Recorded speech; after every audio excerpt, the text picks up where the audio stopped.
What's going on? Thank y'all for tapping in. Again, my name is Terrence, a therapist. I'm a licensed clinical social worker and a psychotherapist. I wanted to share this video with you guys with Tabitha Brown, and I thought this video was amazing. It was very transparent. It was very opening. There was some things I personally didn't know about Tabitha Brown that she revealed in this video. So in this video, what she's really talking about is how she was raped and how she blamed herself afterwards for being raped. And this is crucial. This is crucial. And the reason why I say it's crucial is because many times the victim of sexual assault is the person that gets the blame. Like, it's just like anything in life. We blame ourselves for our situations. And I just wanted to share this video because she really, really shared her own healing journey in this process. And I think it's important to share because one thing she was saying that helps her in her healing journey was the blaming and how she was changing the narrative around blaming herself for the incident and being raped. So just a disclaimer, this is going to be something that may be triggering for folks. I always leave resources in the description. So if you need a therapist or you need to reach out, make sure you guys check out those resources. Again, it can be very triggering. So this is going to be a trigger warning because, again, it has to do with something very sensitive. And it's something that, you know, you may be watching this video, you may have been a victim of sexual assault, and, you know, some things may come up for you. So I always advise, you know, this is for educational purposes only, but always, always seek out the help that you deserve. So let's just get right into it. Hello there. Y'all all right? I always love I don't know why this is so heavy on my heart, but I wanted to share this. Now, I talk about this in my first book, Feeding the Soul, so it's not new to many people. But it was for new to whatever me. I reason, don't know. God has placed it on my heart tonight. I got to check out her book for sure. When I was 15 in high school, I snuck out my mama's house and took her car, me and two friends. There was a party happening at a hotel in the next city. And we were like, let's go. You know, it's going to be boys, right? And we went to this party at the hotel. And there was a guy there who I thought liked me, right? And I thought was cute. And, you know, I had like known him, but didn't really know him. But, you know, like, you know, people. Anywho, that night, I ended up being raped by him. Wow. And it wasn't like a brutal rape where sometimes people hear rape. I'm going to pause right here really quick. As always, when I do these review videos, I just always have to, before we get any further, I always appreciate people who, like celebrities and people that we look up to, that put themselves in these vulnerable moments and they're able to share with it. Do you know how much strength it takes to share your trauma? Do you know how much strength it takes to share your trauma? So when we talk about being guarded and not sharing your trauma, like that's understandable. That's understandable without question. Without question, that's understandable. Because who wants to say and talk about their trauma? Who wants to talk about their trauma? Why would you talk about your trauma? Why would you want to relive your trauma? Many times when I'm working with folks in my practice and when we're conducting therapy, you know, I always just, you know, good stuff, good stuff for being able to, you know, good stuff for being able to share. Yeah, that takes a lot of strength. That takes a lot of strength. But I think she's about to get into a topic that's interesting because sometimes when we think about rape and sexual assault, and I'm not sure if she's going to go there just yet, but we'll see. Sometimes we think rape and, you know, sexual assault have to be this whole gruesome, brutal thing, but sexual assault is literally unconsented sex.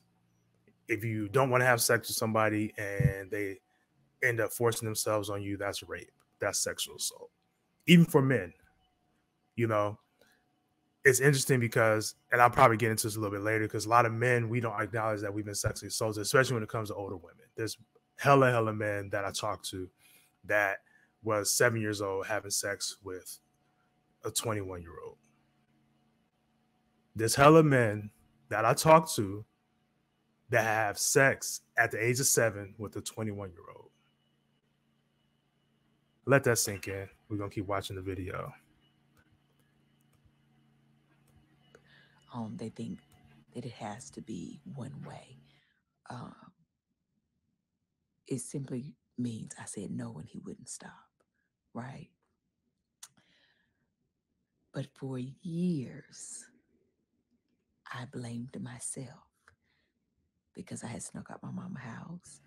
I had taken her car. Wow. And I went to this party, right? And I knew better. And in my mind, I convinced myself that's what you get.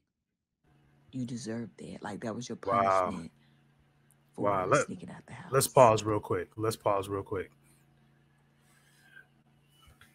I think this is interesting because not only is she blaming herself, she's justifying why she was raped. For a long time, she's saying that she was justifying why she was raped. And the justification was because she snuck out of her mother's home, she deserved to be raped. That is interesting. And this is, you know, sometimes the victim standpoints that we take when we experience trauma is that we blame ourselves and we try to find an answer. We try to find an answer to why did this happen to me? Why did this happen to me? That's mainly, you know, when we try to process our trauma and we try to process what happened to us, it's the why me? Like, why the hell it happened to me? And it's interesting that she puts herself in the position of being blamed so much that she's justified by, okay, I wasn't even supposed to go out anyway. I wasn't supposed to have my mom's car. I wasn't supposed to be hanging out with these boys at this party. I went against the rules, so this is what I get. That is an interesting concept, and I always, when I'm working with folks, you know, that's sometimes the narrative, but it's never your fault, you know. And I hope that's what she's going to get into in this video, is like explaining why it's never your fault. It's not your fault that, you know, that you were molested. It wasn't your fault that you were molested. It wasn't your fault that you were raped. It wasn't your fault that you were sexually assaulted. It's not at all. But let's keep rocking with the video. For taking your mama's call, right? But in my adult life, I realized, and in this healing journey that I'm on, that there is absolutely never any reason to be raped. 100%. It is never your fault. Okay? Doesn't matter what you wore. Doesn't matter where you went. Doesn't matter what you did wrong. But under no circumstance at all is it ever your fault for getting raped. Okay? I don't know who that's for or who needs that. But it was heavy on my heart that you're holding yourself hostage. You're carrying this guilt. You feel like you deserved it. Wow. But you did not. Absolutely not. You did not deserve that. Absolutely not. Okay? 100%.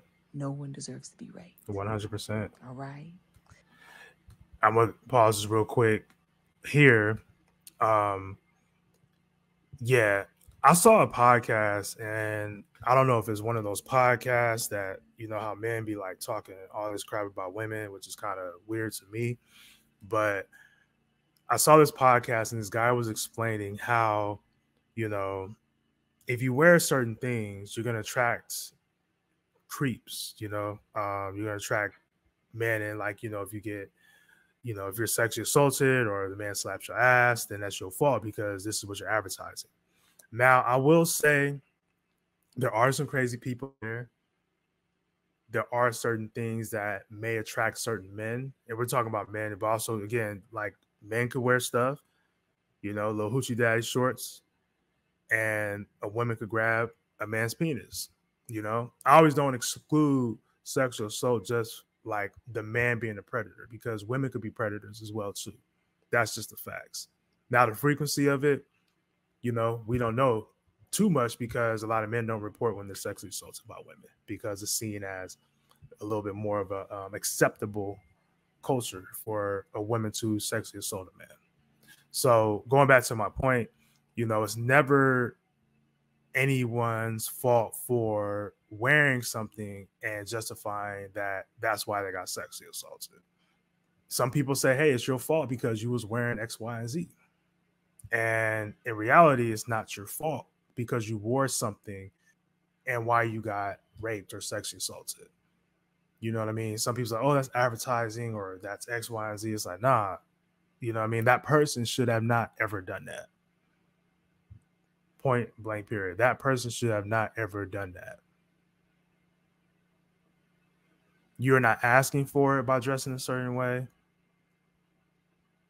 That it just shouldn't happen. It just shouldn't happen. So I'm glad she said that. I'm glad she brought up that point because yeah, that again, I was listening to this podcast. I don't know what it is, but it's one of those weird podcasts where men be talking about women.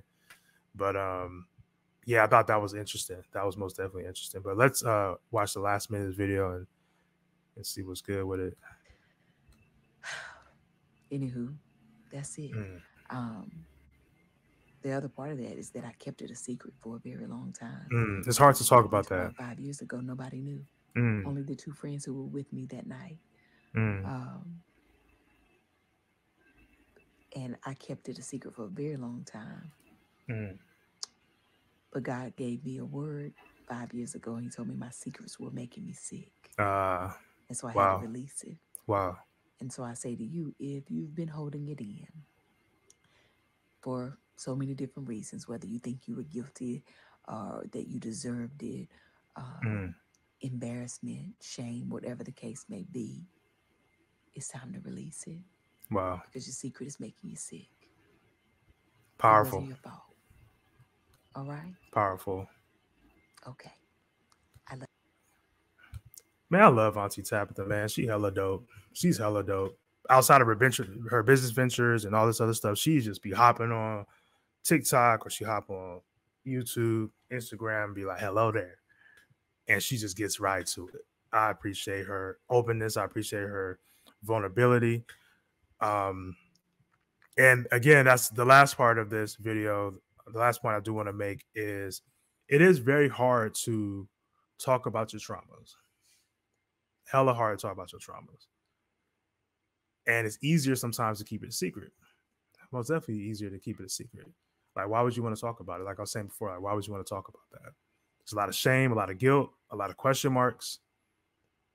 But, you know, again, part of the healing journey is trying to be as transparent as you can, or maybe even challenge yourself to be more transparent so that you can get the help that you deserve and that you can find support in all this. So, yeah, I appreciate Auntie Tabitha Brown. I appreciate you. Thank you so much for sharing this. Yeah, I really enjoyed her. I don't enjoy the story per se, but I enjoyed her vulnerability and talking about this situation, you know, in the way that is, you know, relatable, and also in the way that, you know, she's really sharing like what her healing process and what her healing journey has been thus far. So I really appreciate Tabitha for doing that, for sure, for sure. But yeah, thank you guys again for tapping in. I appreciate you guys. Let me know what you guys think in the comments, or if there's other videos that you would like me to review. Yeah, until next time, I'm Terrence the Therapist. Y'all take care. Peace.